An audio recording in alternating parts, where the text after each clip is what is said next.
Right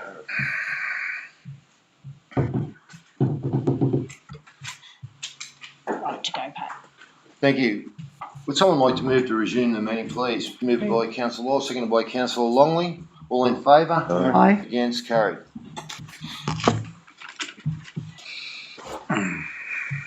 Mr Mayor, we have a public forum, as I outlined earlier. Take this off while I'm talking. So I'd ask Richard Sargood to please come forward and present your address to Council. Thank you, Richard. Right.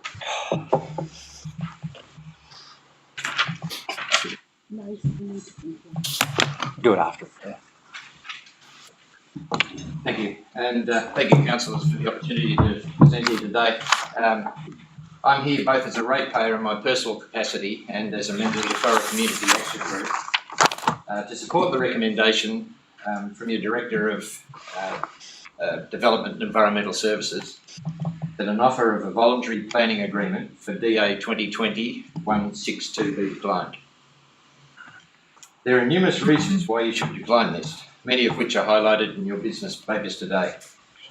But I would like to touch on a couple of additional reasons that are not documented as part of this VPA, and also pass some comment on the process that has led me to be here addressing you as we speak. First and foremost, I don't believe that this development has ever been appropriate and suitable for Corowa. If this development was for around 200 well-designed and diverse blocks in harmony with what we currently have and love in this community, then we should all be embracing this concept and encouraging this development. What we have got instead is a dog's breakfast of design and procedure and contempt of process from the very beginning. In my opinion, the proposer of this development has shown a complete disregard for this community and the planning process itself. They have put up proposals in this VPA that Blind Freddy could see through by trying to cap their own liability for necessary infrastructure upgrades, whilst exposing ratepayers and council to an unlimited, unfunded financial future that could be a noose around our necks for years to come. The proponents of this development are, and have been, playing us for fools. It is my fervent hope that the formation of the Corowa Community Action Group in trying to assist Council in rejecting this development has made Council's job easier by highlighting the extent of this community's dissatisfaction with this proposed development. However, on occasions in the last couple of months, I have wondered if Council has been working with the Corowa Community Action Group for a community best interest result, and wondered if other interests were at play that we didn't know about. As councillors, you are elected representatives, and I'm sure many of you have been asked by community members what your opinion or position regarding this development is. And to be honest, the silence has been deafening. I honestly don't mind if you're for or against this, or any other council issue for that matter, but I believe ratepayers are entitled to know where you as individuals stand on matters that come before council. Because that is how democracy is supposed to work, in my opinion. I have heard comments from community members attributed to councillors along the lines of, this development is out of our hands, there is nothing we can do, and it is a done deal. Regardless of the accuracy of these statements and reports, if the perception is that something is not quite right, in the absence of information to the contrary, the perception becomes the reality for many, and suspicion is heightened. We as a group found it difficult to access information as to the status of this development from the get-go, and always seemed to be behind the 8 ball with the information flow. As a recent example, there were a number of objectors presenting to the Land and Environment Court a couple of weeks ago on the basis of what they thought was then an amended DA, only to find out later they were further design changes that the council had not advised them of. Ultimately, that led them to presenting to a court without all the relevant information after relying on the council to supply it. I note that council is a proud supporter and champion of Right to Know Week, which aims to raise awareness of an individual's right of access to government information and promote open, transparent government that is accountable, fair and effective. I would like to think that philosophy would be the basis of ongoing communication and interaction with the Corowa Community Action Group and other community members who seek clarification and information on council issues. We might not agree on everything, and that is completely understandable. But if all participants strive to be accountable, fair and effective, then there is nothing this community can't achieve by everybody working together in an open and transparent way. Councillors, I urge you to speak up now and support the recommendation in front of you that the offer of a voluntary planning agreement for DA 2020-162 be rejected. And I also ask that when reporting this rejection back to the Land and Environment Court, you confirm to the court that this development is inappropriate for Corowa and incompatible with the existing developed landscape. If we can do that, then I think future developments will come on board in a responsible manner, unlike this one. So thank you for the opportunity to present here today. I appreciate your time, and so does the Action Group. So thank you to everybody. And on behalf of council, thank you, Mr. Sarwood and the Community Action Group for their interest and their passion in this whole process. Just keep that motion forward. Can I get a mover and a seconder, Mr. Mayor, to bring forward item 9.6 and 9.7? Moved by councillor, seconded by councillor. Is it 9.7, 9.8 or?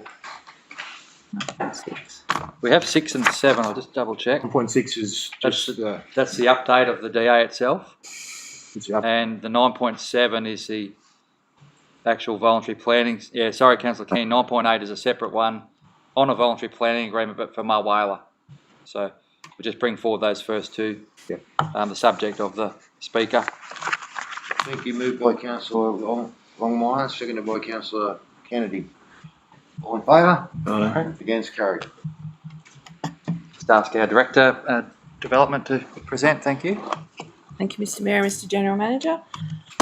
Before you, councillors, item 9.6 is regarding the offer of a voluntary planning agreement for development application 2020-62 for the Corowa subdivision. Before you move and second, matter. 9.6 about the. Sorry, I've been dealing with this for a long time. Anyway, 9.6 is an update on what actually happened in the Land Environment Court proceedings. It's for information. As you'll see, there's a history regarding what happened prior to the court hearing and what happened during the hearing. And I'm happy to take any questions.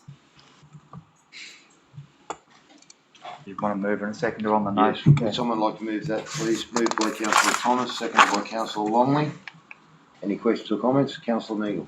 Thank you, Mr. Mayor. Just a quick one to the Director. As a point of clarification, as alluded to by our Speaker, this has never come to Council.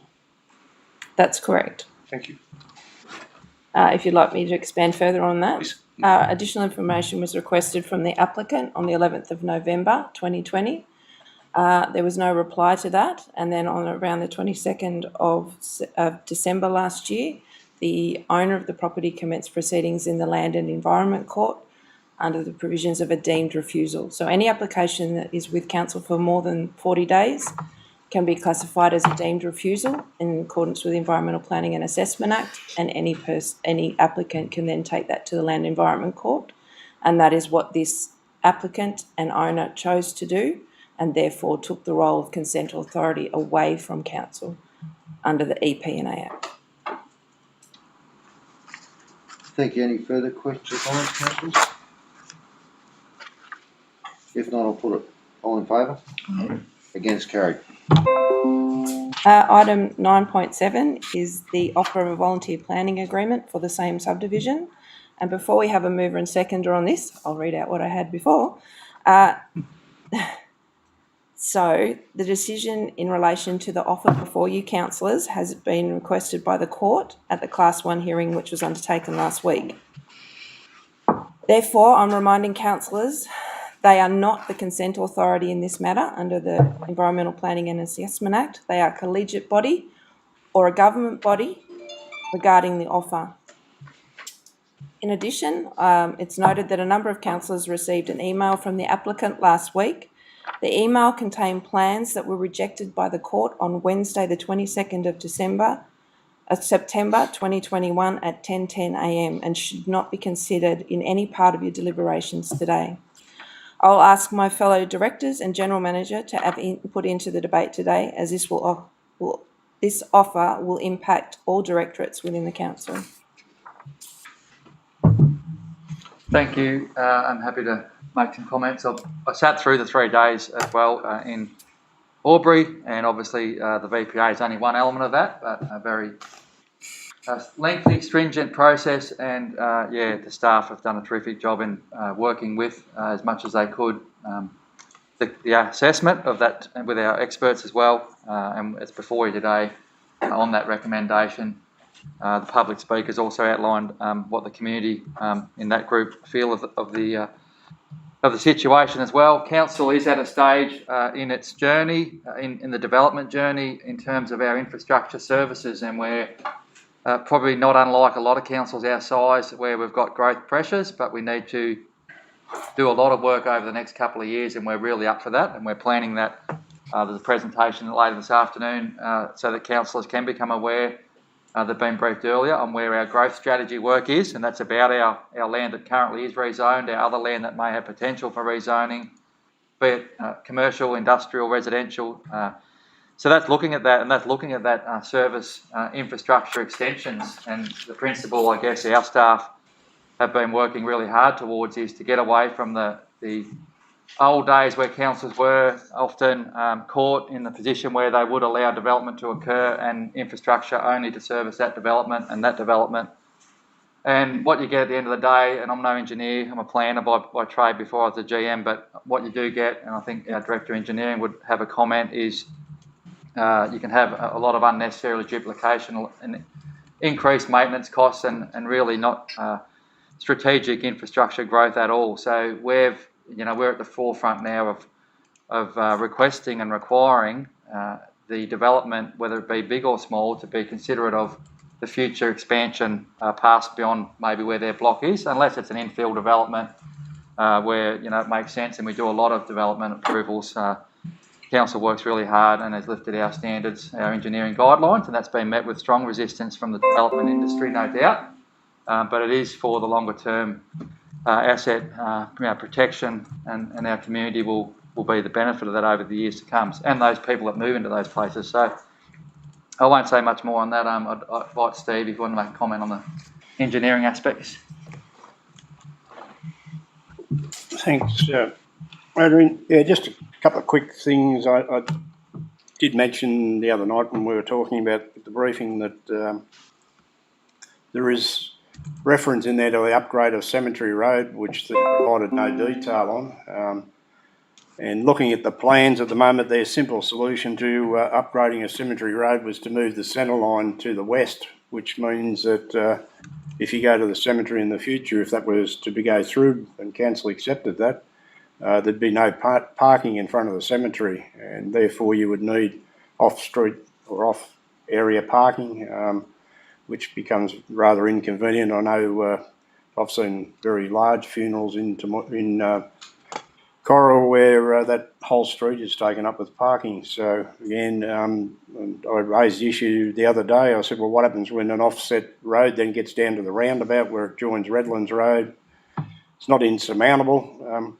I think the other thing that council's got to be very aware of, that once the developer has developed this land, every bit of infrastructure in there falls back onto council's books, and is therefore got to be depreciated and it's got to be maintained in the future. So all your roads, all your water, all your sewage, your stormwater. I've had a look at the stormwater with Scott and Ben in particular.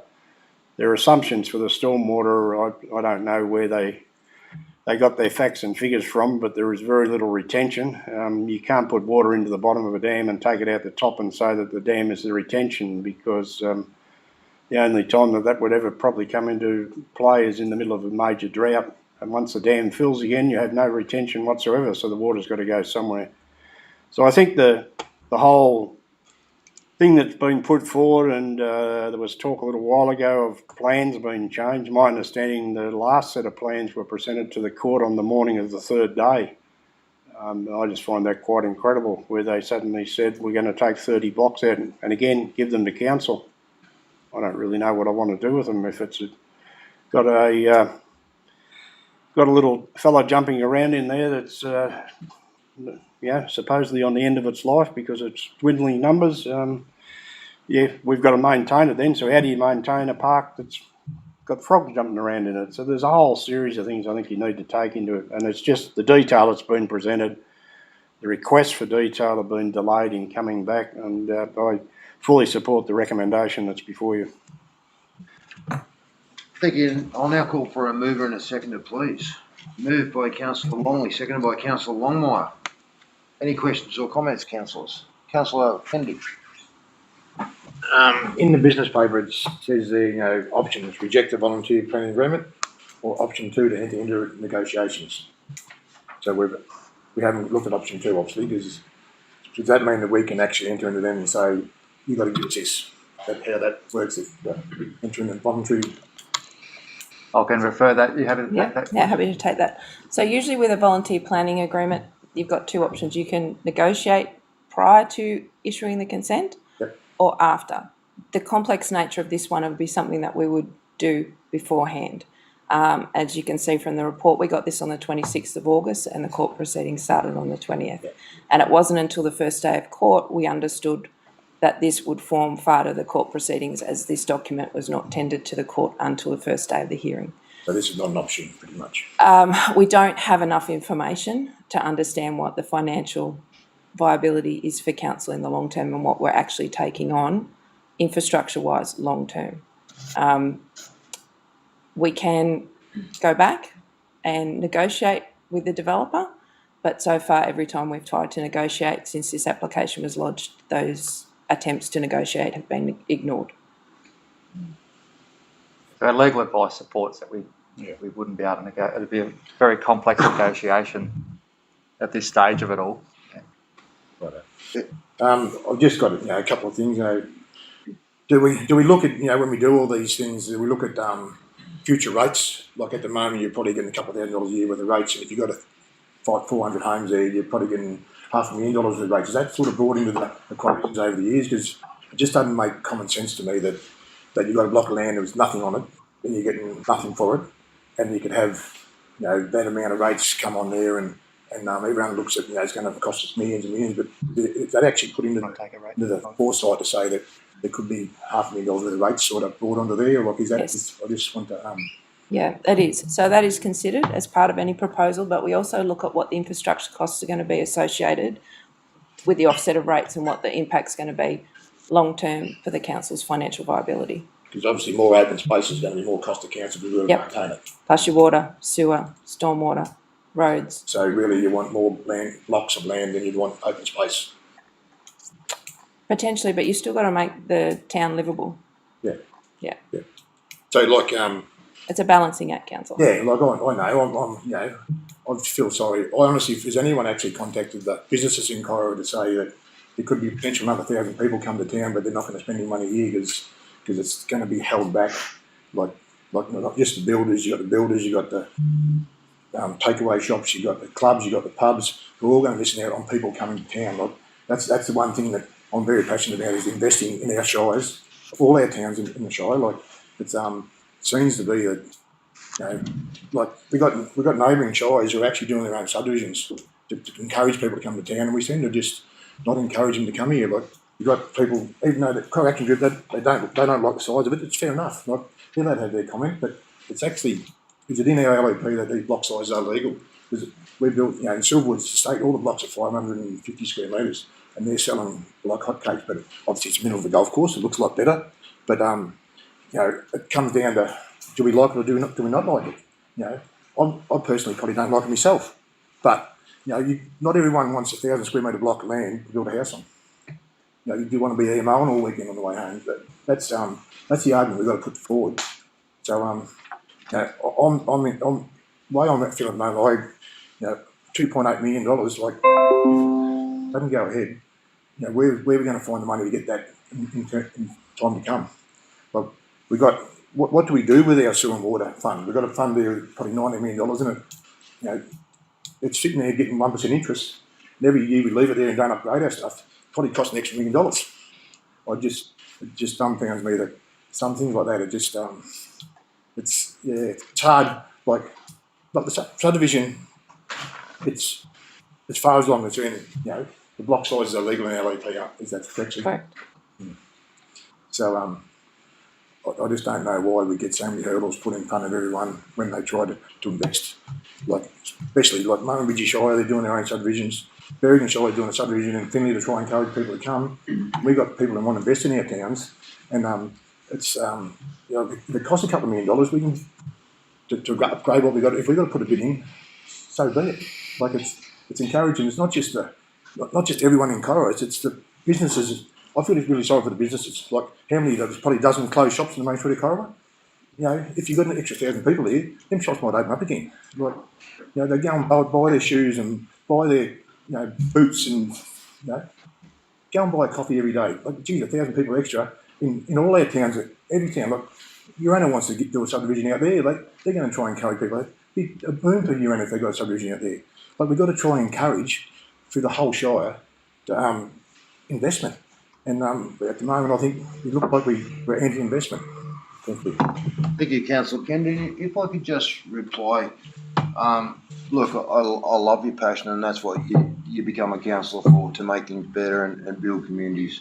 And I don't think there's anyone in this room that would not disagree with the fact of investment, growth, new families, new people in the communities. The issue we have here is we just want it right. We want it livable, and we want to maintain it for the future. So, as a council, our direction is, as you say, we're looking positive. We're looking to get these things on the go in the next couple of years. We want to develop and grow, and we want it to be, I suppose, as similar as the luxuries we've had in the past, as far as whether it be block sizes or whether it living space, but. Look, I support what you say about we need it. We've got to find a way to get it through, but we've got to get it right. That's the only thing, and this has become quite difficult. Any further questions or comments, councillors? Councillor Law. Thank you, Mr. Mayor. My concern is that Federation Council is looking like it's anti-development, but we can't have a development that's not properly made. What would be the point of having all those houses there if Cemetery Road is going to flood every time it rains when they come? It's not sealed properly. It's not aligned to the roundabout. I myself would like to downsize into a small block of land, but any development that is done has got to be done properly. And it's no point in having 320 houses or whatever there if it's not livable. And that's the thing about country living. People come to the country because it's livable. And if a developer wants to develop land, they have to realise that they have to pay for the infrastructure that's required to make that land livable. And if they can't do that, they shouldn't try and develop. Thank you. Any further questions or comments, councillors? Councillor Longley. I'll support Councillor Law on her comments there. But I also think that we've been played for a fool by the developer. He obviously under-designed it, deliberately hoping to ram it through. Fortunately, our staff are smart enough to pick that up and identify the issues. And I think when this is all over, I think we should go in for costs, to be honest. Thank you. Councillor Beagle. Thank you, Mr. Mayor. I think it's pertinent to remind the chamber that we're actually not talking about the development. We're only talking about the VPA. And to stick to, because the actions of the developer have taken away our ability to discuss the development. And it's a little disappointing because it's been a hot topic of contention for a long period of time and everybody's had an opinion on it, and yet we haven't had the opportunity to discuss it or debate it because that opportunity was taken away from us when they went to the Land and Environment Court. So, and now our only opportunity is to discuss this letter of offer, this VPA, and that in itself shows the scant regard that they have had for council and the ability of council and expect counselling to come to the party without knowing what the cost of the party is. And everything happening at the last minute, and this offer, which has lots of holes in it, as identified by the legal advice, I think that I'm certainly in support of the recommendation. Thank you. Any further comments? Councillor Thomas. Or a comment more than anything, just in regards of looking at our own document, which you all should have copies of, in terms of our delivery program and operational plan. I'd just like to citate one line in here, 2.3, encourage affordability. 2.31, ensure strategy and long-term planning considers the development of new affordable residential land. Thank you. Thank you, Councillor Thomas. Councillor Longway. Just a quick one in regard to what's before us. As Councillor Meagle quite rightly said, we're dealing with the VPA, and I believe that in the process of this being a legal matter, what we might or may not make comment on will not be any jeopardise both sides of the argument. So for that reason, I think it's potentially damaging that any further comments are made. We're here to reject or accept the offer of the VPA. That's it. Therefore, councillors, if councillors all had the opportunity to speak, Councillor Watchett. Yeah, Mr Mayor, I take on board all the councillors' comments, and I take on board Mr Sargood's comments, and certainly the passion in the town. This hasn't been a flash in the pan thing. Councillors can't go anywhere without being questioned about it from week to week, and people wanting to know what's happening.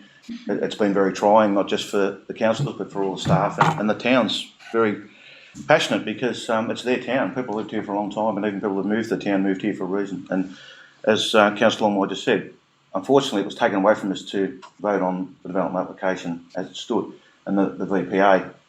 I take on board what Councillor Kennedy says. There's not a person I speak to about this development that doesn't want development for Corowa. Very few people are saying, let our town be a sleepy town, that's why we moved here. There are some people who would like that. But everyone wants to see the town grow. And I'm sure 50 years ago when the councillors sat in the chamber, they would have been talking about things that had to happen in Banff and Airlie Street. And they wouldn't have never ever thought that development was going to happen down at Hermitage Drive, Savinian Drive, and as far out as the cemetery. The cemetery was way out of town. Here we are now talking about a voluntary agreement that is going to potentially help for a subject. Now, the developers bought the land. At some stage, the land will be developed in some way, shape or form. He's not going to just now turn it into potato fields. So, again, what Councillor Kennedy said, the voluntary agreement, I think we've got to be working through it diligently to make sure that not just council, but the rate players aren't having their money flaunted and the council put in jeopardy of being into a financial stressed position. So, that being said, obviously I support the recommendation, but I support what Councillor Kennedy says and other councillors that we are for development, but it has to be in the right way, shape and form, and we are the people representing the people. There are people out there that want development to happen. We've just got to make sure that we get it right, and it's not going to make everybody happy what happens, but press forward and do the right thing for everybody. That's all I see. Thank you, Councillor Whitechurch. Okay, councillors, we're at the point. I'll ask a show of hands to support the recommendation. All in favour? Would you like you to count there, somebody? Well, 1, 2, 8. 3. 8. Yeah. Against? Councillor Kennedy? Did he want to? Would His you like name that will be noted? recorded. Like it noted, recorded? Yeah. It's yours. The recommendation's been carried. Thank you. Thank you, Susan. You can sit down now. Yeah. We'll go back. Thank you. We'll go back to the General Manager reports. Please make it. Report 7.2 is on the screen before you, councillors. That's a review of the tendering provisions of the local government regulation. The report here just briefly outlines where that review is up to, and that's based on a report and a review by the Audit Office, New South Wales Audit Office. So in response to that, the Office of Local Government have done proposals to a change, update the regulation, and I know this council itself has put a lot of time into procurement, especially around that local purchasing options to try and encourage that development and economic growth. So that's just a brief report. Staff will, if the recommendation goes through, we'll complete a submission if we feel we so need to on that matter. But essentially, some of the points are around updating the regulation to reflect that a lot of tendering, or most now, is done online through Tenderlink and other formats. So that's just before council for information and to endorse a Thank you. Would submission. someone like to move that, please? Moved by councillor Moore, second by councillor Meagle. Any questions or comments, councillors? If not, I'll put it. All in favour? Aye. Against, carried. 7.3 is just an update or information report, on the mayoral representation following the local government election. So council to note the report on the matter of there being no mayoral representation in the period between 4 December and 23rd December due to the council elections and requirement to have a mayor within 3 weeks of council being elected, being announced, has that date set out for our first meeting is planned for the 23rd of December. Thank you. Moved by councillor Longley, seconded by councillor Wales. Any questions or comments, councillors? If not, I'll put it. All in favour? Against, carried. 7.4, an information report on our really cool little promotion, we think, on our vaccination status race between councils of Moira and Indigo on our Victorian side, our neighbours across the Murray, and Berrigan and Federation Council in our race to 80% double vaccination status for eligible residents. And that's gaining a lot of traction, as is all council areas. But we took the opportunity to strengthen some of the great work that was going on through groups like Yarrawonga Football Club and others that were really working hard to promote the vaccination uptake. And I'm reading this morning, even some of the major regional centres are slipping behind a bit, and more we're told that it will be, that'll be your passport to go and do a lot of things, whether you're a vaccination fan or not, or somewhere in the middle. But that certainly the attitude has been that that's going to be the way forward. So recommendation just to note the report. We've done some media and we'll continue to promote that race. And there is a little kitty on offer.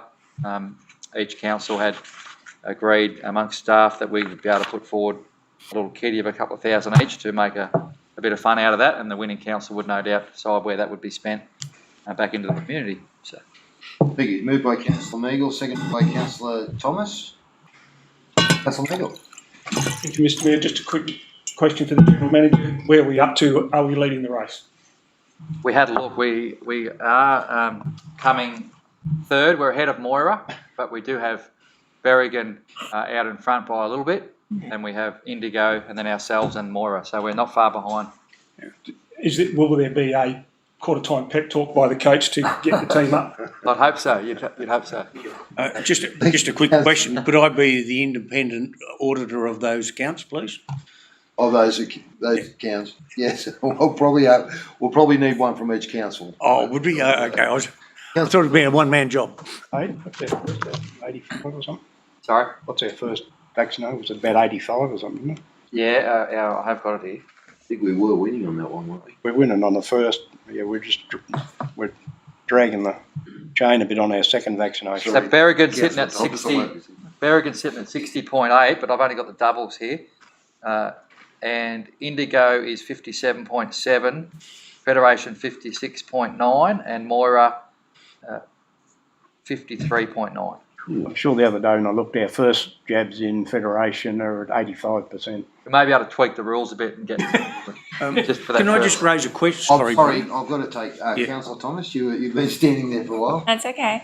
This is just more, it's COVID related. In terms of our sewage detection that's occurring both in Cora and Mulwala, how much does it have to appear in the sewage? Like, can someone just be passing through town and go to the bathroom and that's when it appears, or is it has to appear over a number of weeks or days before we get an alert? That's question one.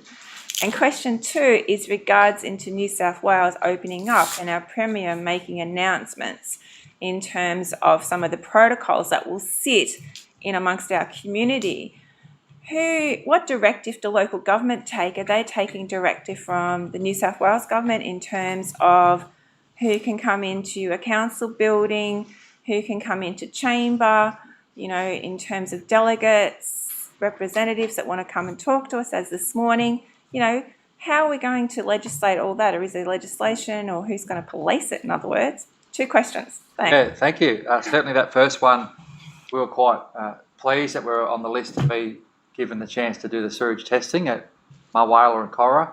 I won't have any technical, I wouldn't risk providing any advice on what level of threshold they get, but what I'm understanding, as soon as there's fragments in there, they do report those if they meet the requirements. Steve, you got anything on that? Yeah, they test weekly.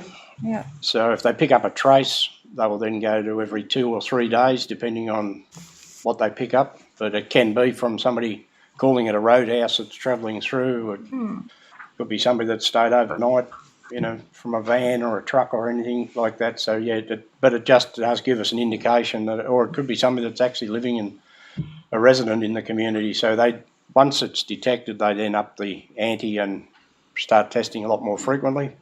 And then, for instance, the other thing you've got to be a bit careful of, any COVID positive cases at the moment go to Wagga Base Hospital, and Wagga is getting detections in their sewage treatment effluent, simply because of the fact that the process that patients go through doesn't completely get rid of the virus. So therefore, if sewage going out of the Wagga Base Hospital going to the treatment plant, so they're now looking at maybe testing at manholes along the way to find out whether it's actually coming from the hospital or somewhere else. So there's a whole series of things goes on just depending what's detected.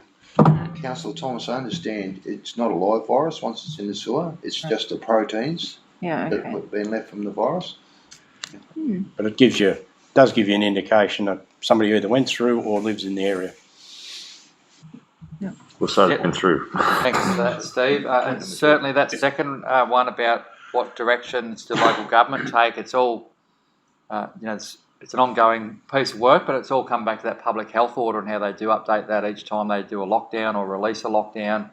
But a lot of it is put back on, and we do a lot of lobbying and go to a lot of meetings with LG New South Wales, been very good, and the Office of Local Government. We bring in police, health and others to a lot of forums that we do jump on the screen and have our input, but it's more back to the building issues yourself raised, was around how we manage our COVID safe plan for each building, business, facility. So I was speaking even to Richard Sargood when we were walking in this morning, and we're going to have, because we talk about living with Delta, living with COVID, we're going to have to look seriously at this space, because we can't just be saying 4 people's all we want to have, and do we look out there and create some sort of another TV, but at least they could see physically what's happening other than just the live stream. So it's something that staff are always thinking of, but obviously our main priority, or one of our big priorities, is our things like our pools and our caravan parks, our businesses, our sale yards, trying to make sure we keep those activated. But yeah, our public settings like this is always, but they never get too detailed, because essentially it's up to each council as to how you can provide that space safely. So. Councillor Thomas, I'd like to just note that I would like to think that the hard work of staff here, we have some change in relation to our restrictions, covered by LGA, rather than such a broad bubble, controlled by LGA, so that we, if it comes up in the area, local government area, that might be the lockdown instead of every local government infected. And we've actually gained quite a bit of ground on that one. So yeah, a lot of work involved. Councillor Longley. Just a comment. The bulk of the Howlong population go to Albury Wodonga for health. Albury Wodonga Health is controlled by Victoria. Your jabs would my jab happened in Victoria, would be recorded as a Victorian jab, not necessarily a New South Wales jab. So Councillor Longley, goes on your postcode. Goes in your postcode where you live. Goes on your postcode. On your MyGov account. We've still got you in our 57 point. Postcode. Goes on your postcode. Yeah. Your residential address, not where you got it. Yeah. Doesn't matter where you get it. We don't want to be beaten by a vote. No. I mean, No, I'm just trying to look for angles. Don't get another jab there. okay, we've got a mover and a second to the council. If there's nothing further, I'll put it all in favour. Aye. Against, carried. So change of topic, council water licences, 7.5. We've got a report here, information report off the back of a notice of motion that became a resolution from Councillor Thomas. It does go back some time, sorry, Councillor Thomas, but we have got our information here in the attachments on council's quite broad and vast and varied water holding entitlements, be they bore waters, unregulated creeks and our River Murray allocations. So that's just there for information. Thank you. Would someone like to move that? Moved by Councillor Thomas, seconded by Councillor Hall. Councillor Thomas, question. Thanks to our General Manager for pulling this together. I'm sure that it took some staff input too to bring this to our table today. Yes, it was a recommendation that I had put into Chamber and so here it is on our business papers today. I think what we really have to consider is some transparency around our water licences, especially as we progress forward into the finalisation stages of hopefully, which is going to come to us soon, will be the draft New South Wales regional water strategies and how they look, because as you would know, local government are a stakeholder in those water strategies. The Murray one, you haven't seen the Murray strategy draft format yet? No, it hasn't come across our desk. And the other point of call that is a component of that, and I do realise that there was going to be a report done for our business papers, was the town water reduction program. It's a little bit grey and we need to actually really get across it, because how that will affect our water resources that are held in local government is still very much unknown. So just putting it out there, if we can keep on top of that. I know we have a lot going on, but was there a key staff member who was looking at that particular program? Sure is. Thank you. Steve and I have got, so Ben Falconer, our Manager Utilities, is engaged with that, as have been ourselves in Albury with the last time they presented. But there's an upcoming session, I think it's either next Wednesday, that we're going to jump on. It's Erin Senior again presenting where that whole program's up to, and the other one on the side, but probably equally, or is the harvesting, the stormwater harvesting. So just one more point of call. I do know that we do have it on our business papers for MDA for Region 2. It was something that we really wanted to get involved in, and I think too it might also sit in well with this Ramjo streams, their water pillar as well. So more involved would be better. So thank you. Thank you. If there's nothing further, I'll put it. All in favour? Against, carried. Item 7.6 is Murray Regional Tourism. Just a little information report just to highlight the work MRT. I know you're aware of all this, but Murray Regional Tourism have a draft COVID-19 roadmap, so working really hard as our peak tourism cross-border body, and also we work with Riverina Murray and New South Wales Tourism Agency. But just there for information for councillors to note the report on the draft Murray Regional Tourism roadmap, and that's all about that activation of Murray all the way, and trying to get a really good summer in, hopefully with our increased freedoms and regenerate our economies a lot. So information report. Thank you. Moved by Councillor Kennedy, seconded by Councillor Law. Any questions or comments? If not, I'll put it. All in favour? Aye. Against, carried. 7.7 is General Manager's last report. 7.7 General Manager contract seeking reappointment, confidential. Recommendation there to move the recommendation. Moved by Councillor Longmire, seconded by Councillor Whitechurch. All in favour?